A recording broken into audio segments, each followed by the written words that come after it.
here's what nobody says about Bree. Her perfection, which is obvious, there's so many videos on YouTube about that, wasn't about serving other people, as I might say, or helping other people. It was all about trying to feel secure, trying to have back the control of her own life.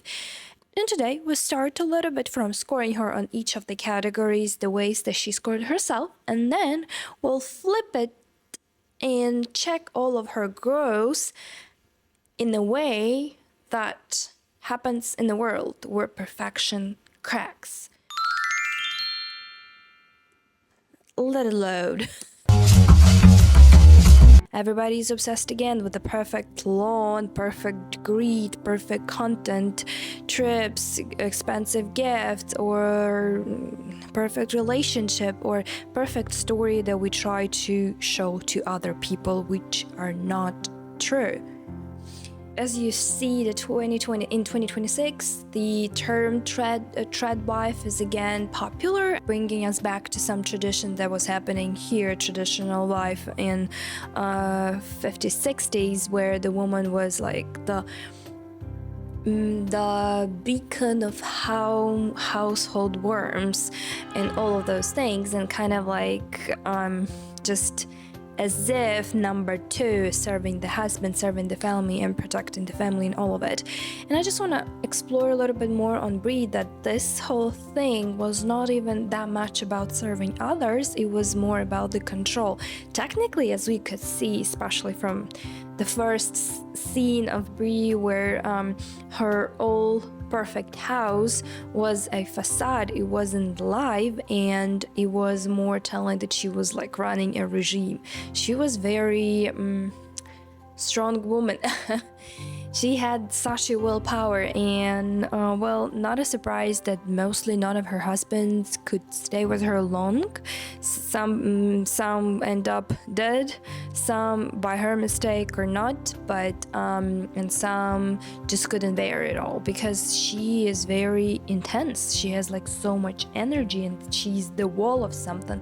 So in that point, like even like Lynette, for example, she's also very controlling and all of this, but she allowed herself to be imperfect. And Gabby, well, she just like she was perfect. She was convinced her glamour and all those things are perfect, but she knew that she's deeply flawed, and she never tried to be perfect. And Susan again, she was a mess and obviously not perfect, but we could see the clash between Bree and Catherine, because both of them are coming from the same root, from that facade, and from trying to control her emotions by trying to clean the house and all those things. So I mean, yeah, there is obvious reason why Bree became that way, and I'm not gonna dive deep in the trauma, that why she's obsessed why she is like obsessed with cleaning, because yes, this is a trauma response and all of those things. I rather want to talk about her growth as a character and explore this thing, because right now I believe in 2026 century, it is 2026 century. In 2026, right now on social media, we can see how everybody's sort of is already talking to the therapist. They know their wounds. They meditate, do yoga, do sports, and try to have the good wellness life. But still, though, it feels like a perfect facade of wellness, of working on your relationship and working everything, as if you try. Honestly, I had this thing myself, still have sometimes, where you change the perfection of like from cleaning or having the perfect house appearance and all those things, but appearance and other things, by trying to constantly improve myself, trying to new practice, new book of self-development, so many saved reels, so many saved ideas, or like how to become better, how to track my thoughts and all and other things. But it just becomes it just becomes another way to avoid my imperfect life. So I had this trap by when practicing a lot, working, tracking my thoughts, eating healthy, doing sports, where again I would reject some of my part, which doesn't like this whole thing, which sometimes even in relationship is hysteric, is demanding, is childish sometimes, without no fair reason, just because you're human. And to allow this thing, to see this bad side, which I don't like even to call the bad the good, it's just a different side of yours, and have the room to it to show in a more appropriate way. Of course, you're not gonna, go into the plane. They have the plane did land in time, and you start screaming, throwing stuff. Even inside you may feel it, but well, very mindful and very demure. You didn't throw a chair on, but you wanted. So we can say at some point where another thing that is in Bree that I like to explore, her good girl tendency. We can see how the good girl were raised. Of course, there's so many things I should probably teach you first. Like what? Like how to be a woman. That is the most important lesson I can pass down. As the cream thickens, you whip it a little faster, okay? Don't I become a woman just by getting older? Oh, no, Bree. There's some things you're too young to understand, but I think you're old enough to learn about the mask. The mask? That's what my mother called it. It's the face you wear when you don't want people to know what you're feeling. All well-brought-up women conceal their emotions. It's very useful, especially when dealing with men. And how much she was rigid in her sexuality, in knowing herself, and being open, and ending up breaking this thing.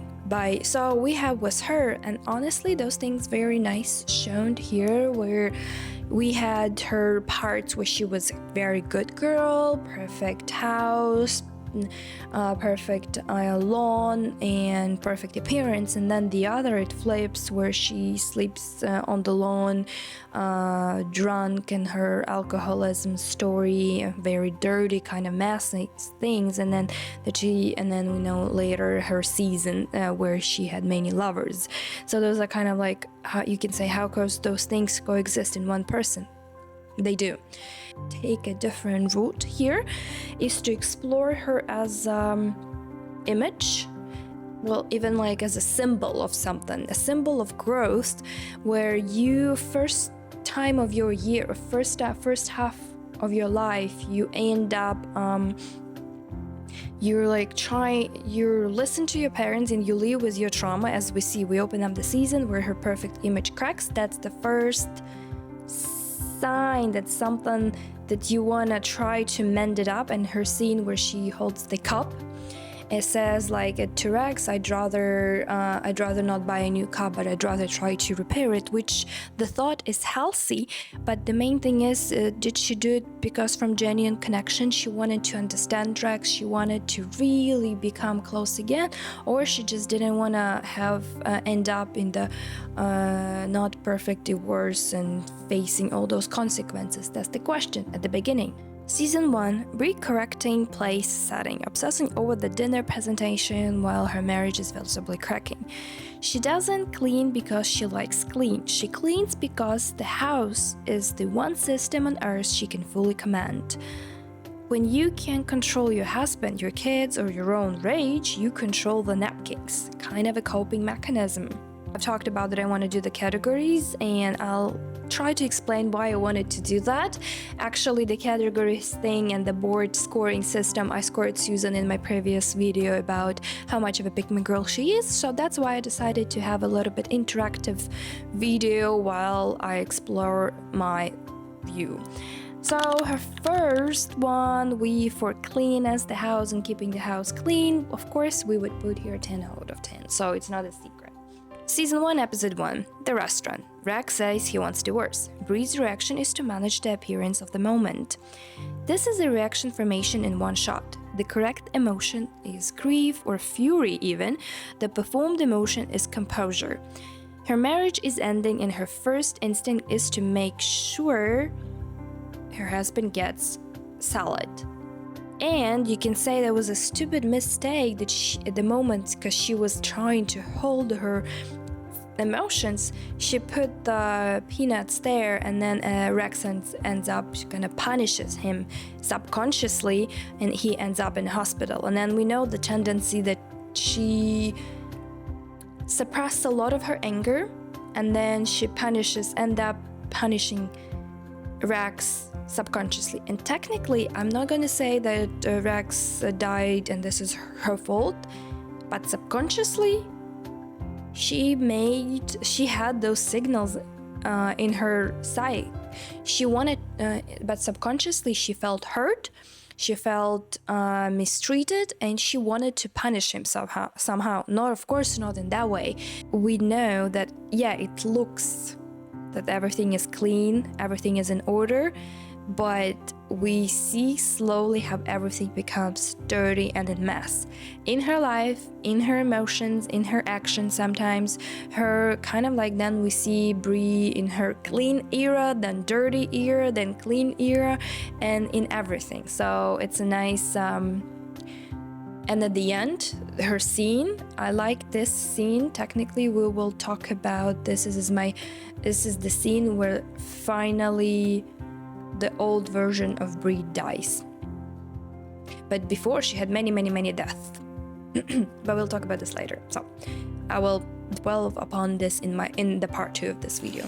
First time where she allowed herself to feel emotions and burst out was after Rex died, a funeral, when she found out that Rex thought she poisoned him, and that's when she was like, my husband, the man I spent my life with for 18 years, died thinking that I murdered him.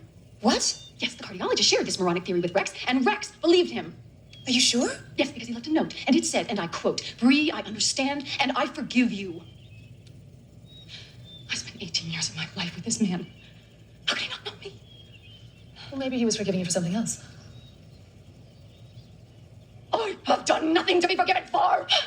I was a fantastic wife.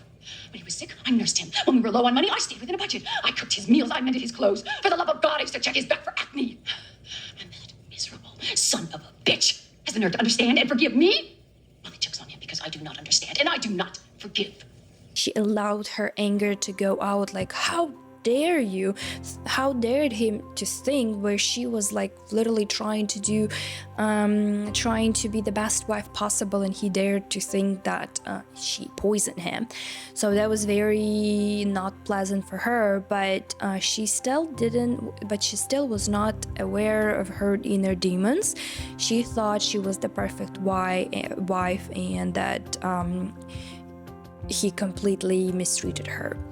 But I'm not gonna talk and analyze Rex much, because first of all, we didn't have much of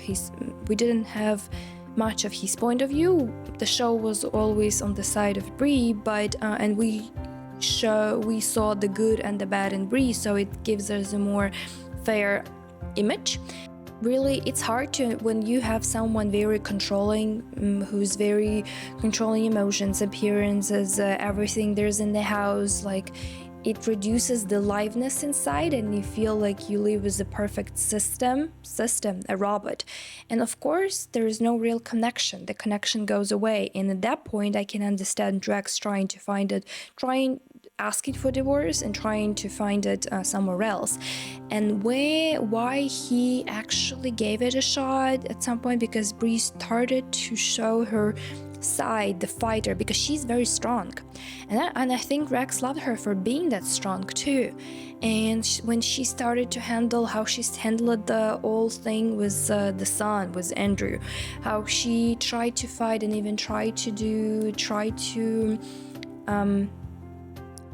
overstepped her dignity, kind of tried to explore those role plays and sex and experiment there. So she kind of like, okay, I'm gonna do it. And again, she showed her life sparkle there. So that's why I think he wanted to give it a shot, and he was like, oh, that's something alive, it's not like the end.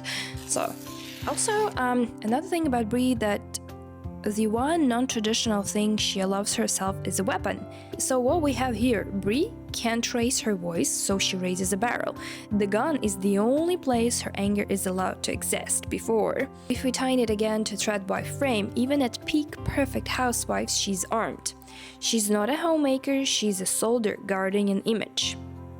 So what we have here, repressed rage, 10. Actually repressed emotions. We know in later seasons there was a scene with Susan. She was pregnant and she was like losing her emotions. She was like drowning in her emotions. And actually in that point you can understand why Susan was very emotional. First she was pregnant and Mike was at rehab. That's when you like really could understand when she's like crying on top of her being very emotional plus the hormones.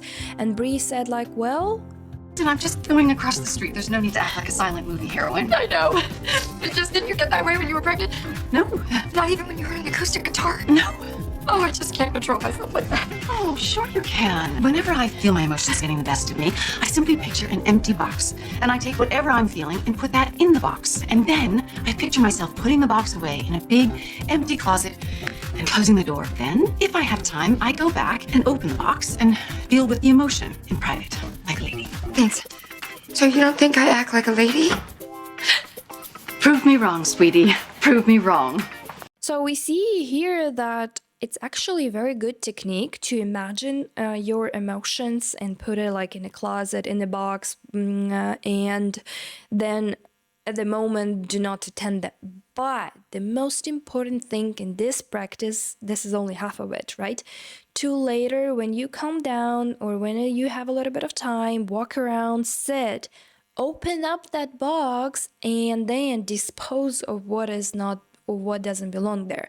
Analyze, think through, and if needed, something like you understand that some situation like, oh, I felt anger, I felt that, why? Then you track why you felt the anger, and then you see, was it just like a real one-time stupid silly situation, then you don't have, then you overreacted perhaps, like, okay, then I don't do it anything. But if it's repeated thing, and you have the same anger repeated, then like, okay, what can I do with this? How can I change this? And then either to talk to the person with why you felt this, trying to hear the other side, trying to meet each other halfway or change something in life. And so this is this is like your, Bree's, everybody's mind's responsibility to work with our emotions. And I also have this tendency to hide and repress. Not even hide, I'm not a very good how to say, I tried to hide my emotions, but my face has subtitles, so it's my case. But I try not to show it. I try to say it's all fine, but my eyes like. So in Bree's case, she we can say that you won't say that she's angry, but we can see, and the clenching jaw, the like the trying to control her face, the way she sits and all those things, we can see it in the show pretty good. Repressed anger is like best friend of any good girl. At the show at the beginning, they showed her gun history, that she has guns, and at the beginning she didn't use it much, and the first time we saw her using it, it was actually the scene where she shot at her lover, that freak. It was not a tiff. We broke up. It's over. All right, go ahead. I really lost my head, laddie. Come on. Why don't you all take your seats? Dessert is about to be served. I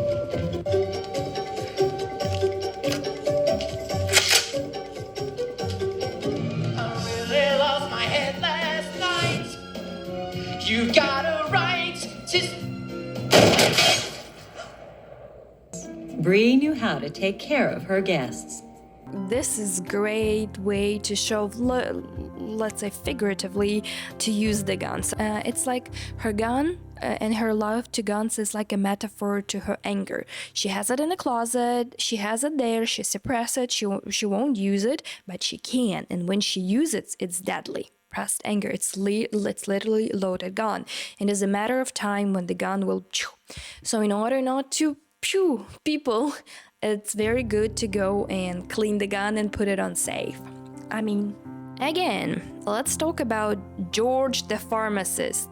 The perfect scene. Well, Bree and George Williams. She was using him to make Rex jealous. This is how she does intimacy, through control, not vulnerability. She doesn't pursue desire, she deploys a man as leverage. Bree doesn't flirt, she manages assets. So we'll score for the performance 10 out of 10. So love for Bree is a power transaction until almost the very end, and we can even see it. I really loved and enjoyed her pair with Orson at the beginning, first season, let's say this way, and I really loved that when they were like two, but they were both, let's say this way, it was very pleasant to see because they were both alike. They both kind of had the trauma and control and obsessed with those things, but again, all their story were, well, even the show figuratively was hinting us that this is trauma bond because they met each other in the madhouse. Technically, she was escaping the madhouse.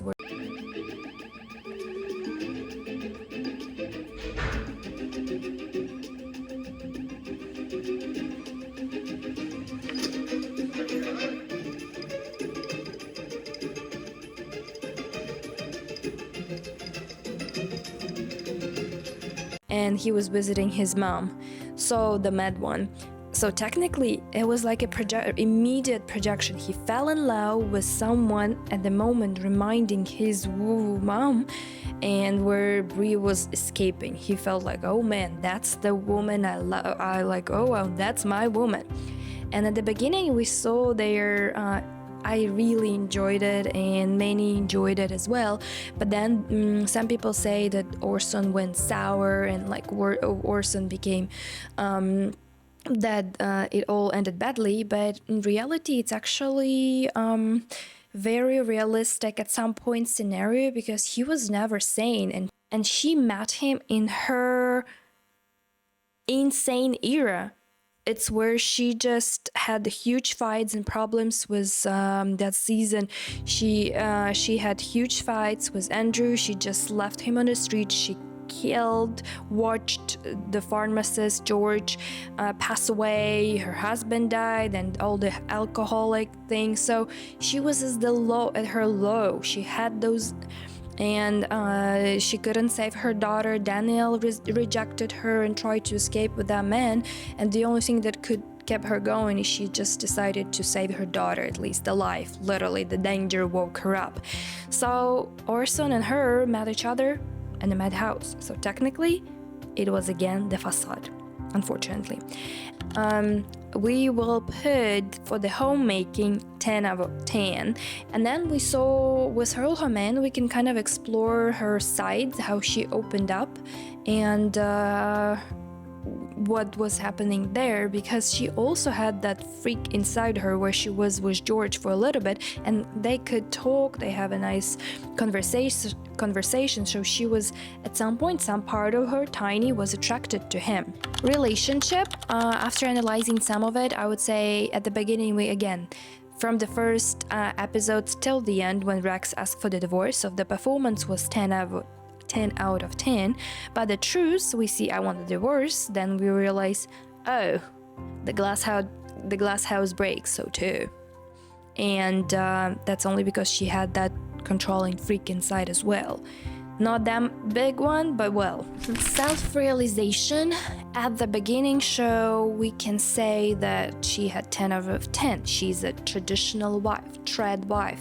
Like, her dream come true, husband, nice children, perfect American dream, husband as a doctor.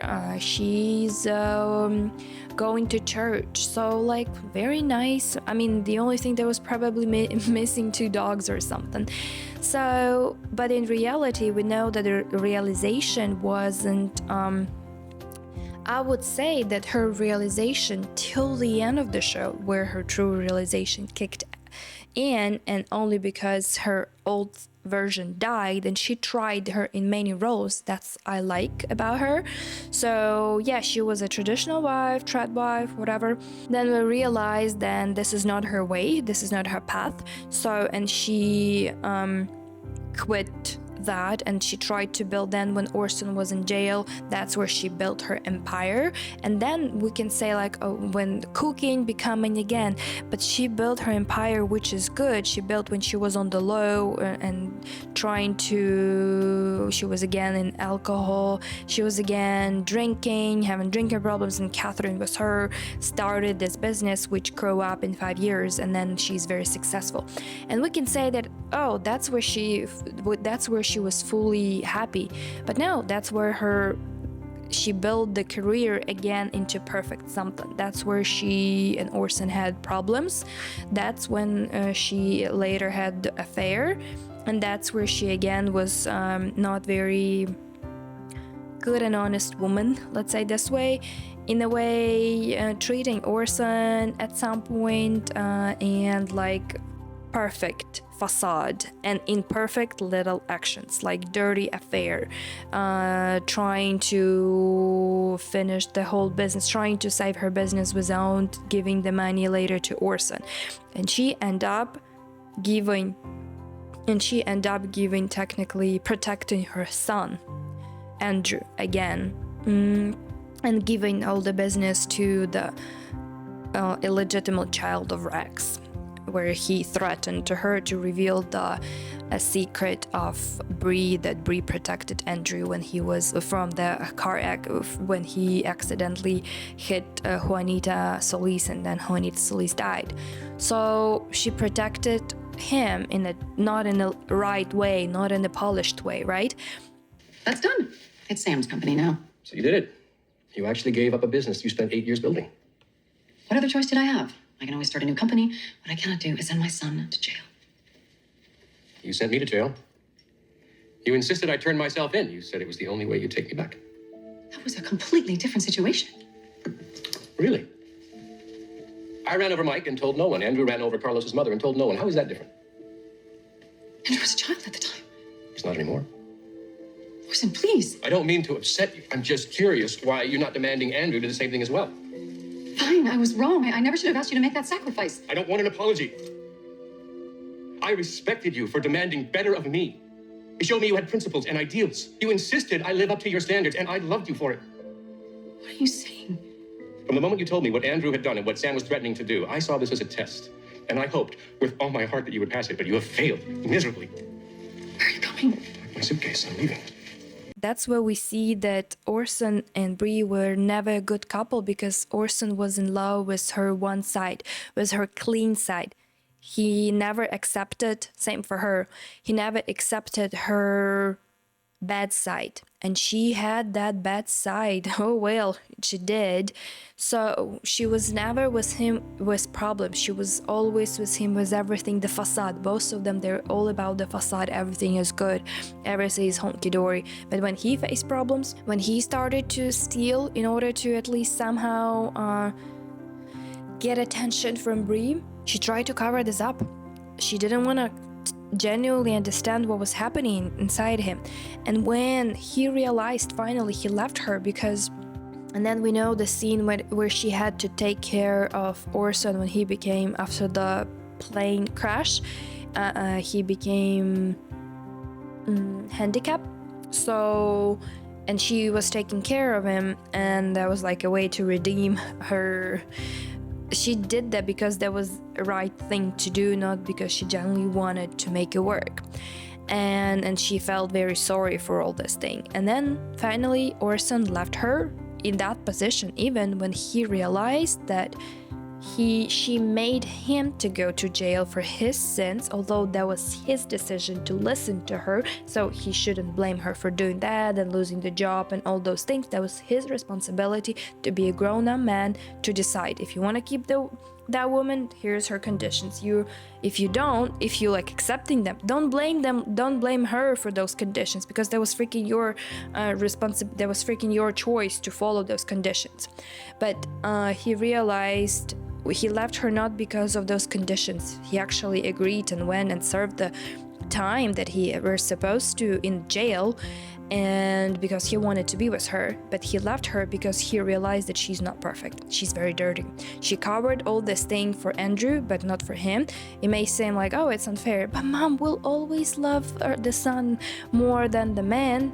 Special. I mean, that's true, because mom gives birth to the perfect man, because even the son will always be the perfect man for the mom, and the man or the husband are usually not perfect. You know, all the things, all the flaws, but that's why, but this is very important not to show it to men, for sure, and this is very important to understand this thing and not to make the child on the place of the husband, if that makes sense. But that's too deep and not the topic of the video. So he left her for her flaws, for her not perfection. And ending up the topic of relationship potentially, and the latest, the most healing scene and the most potentially healing relationship and real relationship based on vulnerability, she only got potentially at the end with her lawyer. So this scene... Why? Why? Yes. Why do you want to be with me? You are my lawyer. You know all the ugliest details of my life, my lying, my drinking, my promiscuity. I was actually relieved when you put Gabby on the witness stand because it explained why you kissed me. It was a manipulation. I got it. But you keep saying you want me when you know how horribly flawed I am. I don't trust you because it just doesn't make sense. How about I explain it? Almost. Look, Bree. All those ugly details you're talking about, they just prove that you're human. I don't want to love an ideal. I want to love a real person. She says, like, in the plain language, like, you know all the things that I did. Everything, the lovers, the dirtiness, the drinking problems, the thing that I did was the body. So she knew everything, and she's like genuinely surprised, and you still want to be with me. And that's the thing where Trey, what's his name? I forgot. The lawyer at the end said, like, yes, I love you for who you are. And that's after all the version where, like, at this point when she said those things, she also finally accepted her dirtiness, because before she would fight her bad side as well and try to hide it, and here she said it out loud, laid it out, like, here, it's what I have, like, I'm both good and bad. And he's like, yes, because she was self-aware. Before, no. Every one of her of her high marks scored: cleanliness, good cook, perfect wife, perfect relationship per se at the beginning from first sight, is a performance, and every performance is a hiding number she can't let anyone see. She's not winning, she's holding her breath. The problem with holding your breath is that everything you swallow has to come out somewhere. For Bree, it also came out through her children. Then another category is parenting, And right now, I'm gonna talk about her children as her shadow sides, as a part 2 of my video. People might say that her children look at the beginning very nice and beautiful, but from first episodes we see it's far not perfect. They had the most problems and they've been going through fire, so too in reality, because she was so detached from her children.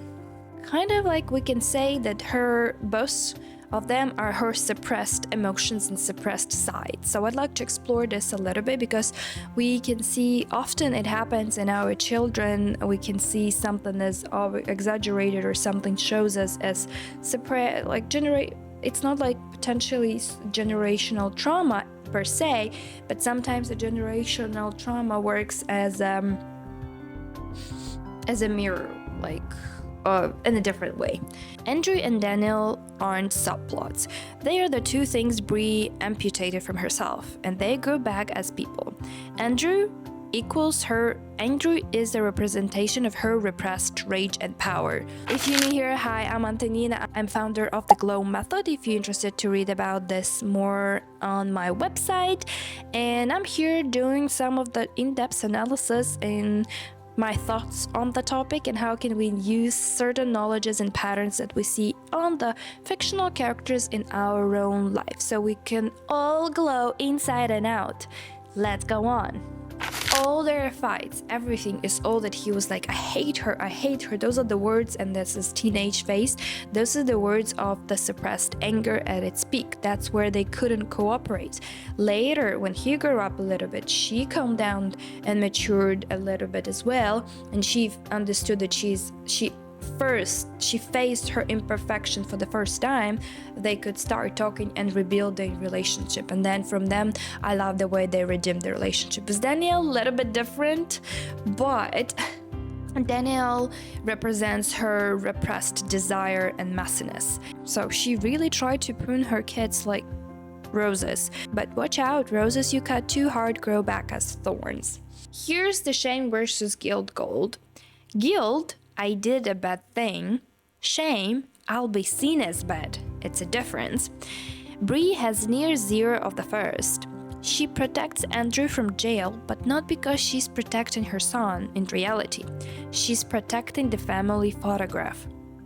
Moreover, she demands and is wondering why Andrew doesn't feel shame for the crime, while feeling none herself. She punished her son for the exact thing she was also missing. She wanted him to feel ashamed because she couldn't. Another scene. What are you doing? I took some of the things. There's also an envelope in here with some money, and that should tide you over until you get a job. What, you're gonna leave me out here in the middle of nowhere? I noticed a bus stop about a mile back. You can go anywhere you want. Mama, please don't do this. I have to. I can't be around you anymore. I'm just not strong enough. You know what the good news is? I win. You win? I remember the look in your eyes when I told you I was gay. And I knew that one day you would stop loving me. So, here we are. I was right. So, I win. Good for you.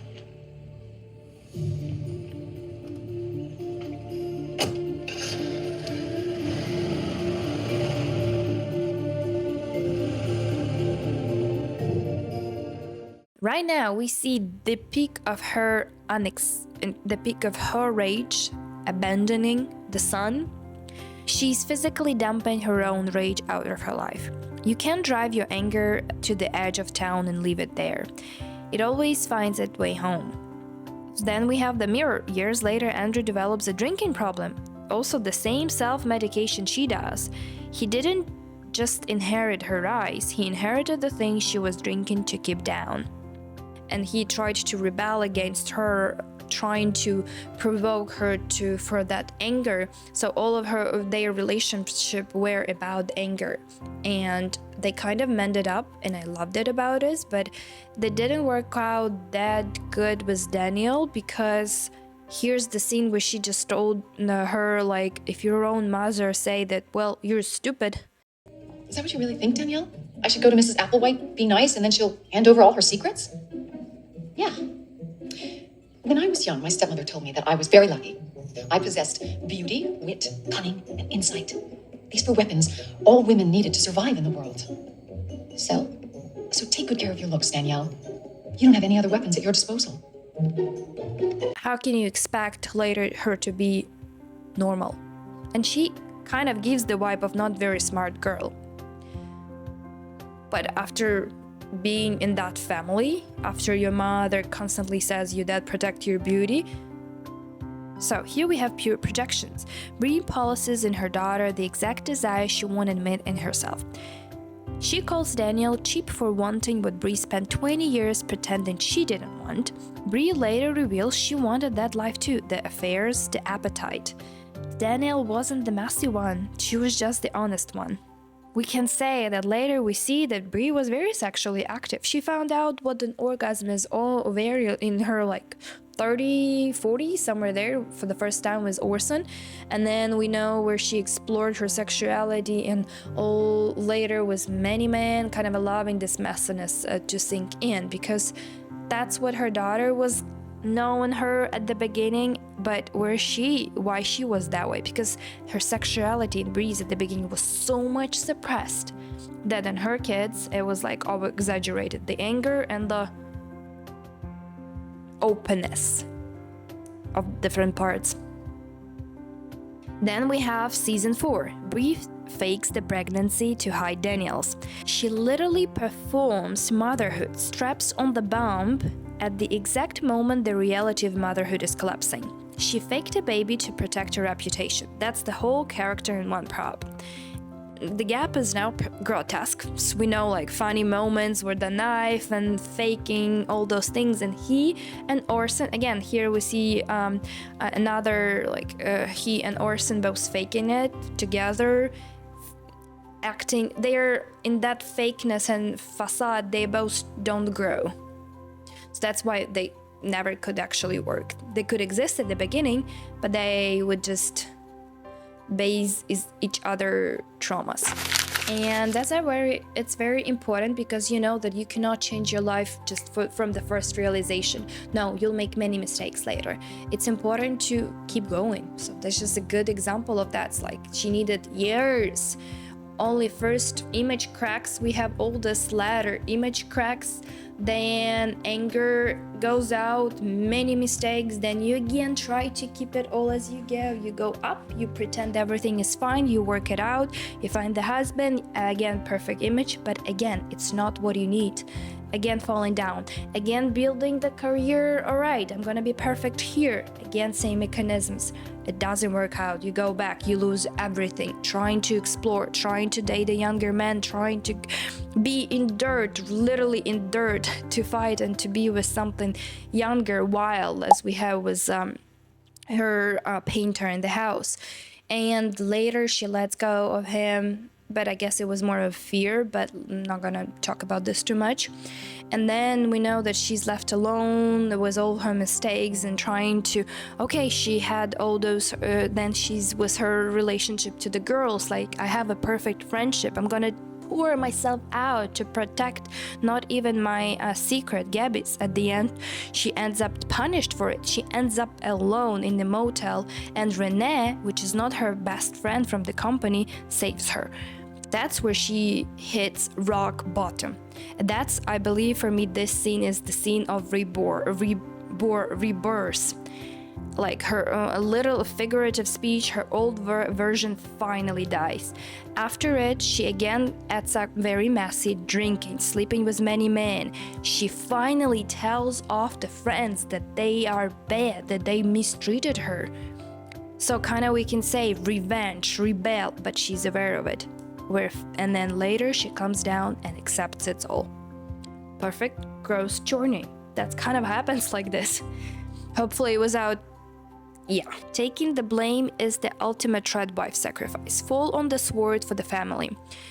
But this time it doesn't earn her the image. Detonates everything. She did the most lady thing imaginable, very noble, took the blame to protect everyone. And it's the thing that finally breaks her. For once nobody clapped, everybody turned away from her. And crucially, the other three retreat into their old defenses. Susan is in suffering, Gabby is in like denial, shopping, everything is fine, shallow, and Lynette is in her control and blame also of others. Bree's one left vulnerable. Her life with elegance and grace. That is also how she wanted to die. Put on her most stylish nightgown and leave behind a note on embossed death. Everything except... Thank you, but I don't need turn-down service. Renee? You have to the count of 3. 1. This isn't a good time. 2. Seriously, I'm in the middle of something. I don't understand. Please, you have to go. Ever since we met, you've been spouting those Sunday school phrases, making folks think you're this grand lady. What? Well, you have a gun. Bree, I asked you a question. Why is there a gun on the table? Bree. Oh my God. The scene is the death of the lady. The motel is where Bree Van de Kamp dies. Not the woman, the performance. The 10 out of 10 finally hits 0, and there is nothing left to protect. The performance columns after this collapses, and the truest one goes up. I know what you're talking about. It's not like we can't see what's going on. We know you're drinking again. What about all these men? We know about that too. Wow, can't hide anything from you girls, huh? And did you also know I tried to kill myself? What? Oh my God. How that little nugget of information slipped past my nearest and dearest friends. If this is a joke, it's not funny. It's not a joke. I checked into a motel room with nothing but a bottle and a gun. And you're wrong, Susan. It is funny that the women standing here before me, professing to be my sporty friends, One of the reasons I was in that motel room. Bree, stop. no, don't give me this friends nonsense. All I ever was to you was the organizer, the problem solver, a leader when you needed one. Which is exactly what I was that horrible night when you buried your stepmother. And I'm so grateful for that. Liar. All of you liars. Because as soon as it got rough, as soon as there was any trouble, it all became my fault, and off you went. We had no idea. I wish you had told us. Oh, I tried. But even when I came to you to apologize, you slammed your doors in my face. Okay, fine, you're right. We did. We screwed up. We let this pull us apart. That's not gonna happen again. Because no matter what you think, we love you, Bree. We'll do whatever it takes. We just want things to be back the way they were. No, I don't. The full circle got punched. The messiness, the most unapologetic woman on the show is one who pulls her out, Renee, out of mistake. Her whole life, Bree ran from the dirty woman, and the dirty woman is the one who saved her life. Her shadow, in human form, rescues her. And then we're gonna talk season 8, Bree starting to let the rage out, deliberately. The shift in how she carries herself. What looks like a breakdown is actually delayed adolescence. She never got the messy at 16, she's doing it at 50, 40, and she's doing it on purpose now. The dirt is no longer leaking out of her, she's choosing it. And then we have season 8, episode 13, Bree tells off the girls. Finally! The death of the people pleaser. For 8 seasons, Bree was polite. This is the first time she's honest, and honestly out loud sounds like rage when you've swallowed it for your whole life. This is the good girl finally letting the shadows speak on purpose. So, and at the end, we have the marriage to trip, the move, the politics, the woman drifting apart. So at the end, she's into politics. She uses all of her knowledge and skills that she used later to protect the facade right now to realize her true self. She took everything she'd been using to win a fake game and finally used it to build a real life. Then, the 4 drift apart. And here's the part the final episode won't say it out loud. The integrated Bree outgrew them. Everybody of them technically outgrew each other. Growth doesn't always look like a group hug. Sometimes it looks like the group quietly ending.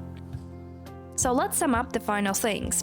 Bree's real story isn't perfectionist learns to relax. It's that change is not a montage. It took her 8 years, a divorce, a death, an addiction, and a model room. Change is a spiral. Death, relapse, rebellion, rebuild, and the relapses are part of it, not proof you failed. In her story, we can learn tool number 1, find your 10 out of 10. Name the one score you're performing for other people's right now. The always fine friend, the perfect employee, the easy mom. Then ask the harder question. What's the truth number underneath it? The distance between the two, that's your cage. Tool number 2. The mess is the medicine, not a failure. Bree's dirty phase wasn't her falling apart, it was the adolescence she was never allowed to have. You cannot integrate a part of yourself you refuse to look at. Sometimes the messy season is the most honest thing you'll ever do. Tool number 3, the honesty. Growth can cost you your circle. When Bree finally became real, the friendship couldn't hold her and they drifted, all of them. That's not the tragedy version, that's the graduation version. Some people only love the 10 out of 10 of you, that's how it is. When you stop performing, they may say, I don't recognize you anymore. You find out who was there for the score and who was there for you. It's very important that when you finally see that somebody was for the score, for some parts of yourself, for that 10 out of 10, you let go. I would say my final thought is you cannot aesthetic your way out of trauma. You cannot put flowers into shit and hope it won't stink. The only way is to accept it's there, clean it, and then plant the flowers. A clean kitchen never healed anybody. Bree had the perfect house for 8 years, and she only got free the day it all fell off. So tell me in the comments your thoughts, share, put a like, subscribe for more. Let me know what your scores you still performing and what you'd like to stop. Thank you so much. XOXO, your